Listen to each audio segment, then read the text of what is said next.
Tetapi nak amalan yang khusus untuk urah Jumaat. Tapi nasaran le salim semayang baik robah dua. Makanya menyohai ni dua. Tawarruk nuduk iftiras pun kan ju. Ada kala nuduk tarabuk. Tarabuk nama sumpan lagi duduk biasanya. Waktu duduk dari akhir urun mah lagi nyanju nuduk. Mahantu hai ni tun sebenarnya hana trip cit. Kamu yang ka pubut tiga habis dengan urang meratib tertuh ge hino dan doa dan selawat ka habis, iaitu baca Fatihah 7 ge kan Fatihah surah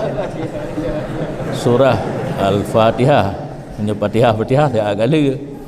Surah Al-Fatihah 7 ge, surat Ikhlas 7 ge, surat Al-Falaq 7 ge, surat An-Nas 7 ge, diiringi dengan ilahi lastulil firdausi ahla 5 ge, Allahumma ya ghaniyu ya hamid ya mubdi'u ya mu'id ya rahimu ya wadud aghnina karuh juga aghnini bihalalika an haramik wa bita'atika am maksiatik wa fadlika amman siwa bega kan kau kurang lah olehnya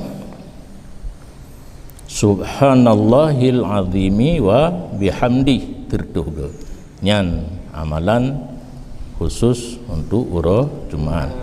Karena di urang awam, urang kampung hang gitu pubuat le semayang tak ke geplung aju gepegat ratib tertuh tipluh ke kan tertuh tipluh na tahun bilang nyo tipluh ke tak yang ke urang lain yang hana tupu beramal dengan yang khas untuk urah Jumaat. Yang baru-baru kadang hana gebitele guru dalam kelas nyo kalung pingat mulai urahnya yang golom yang kana lanjutkan kan berarti yang kana kaje piu nyo ke urang baru ke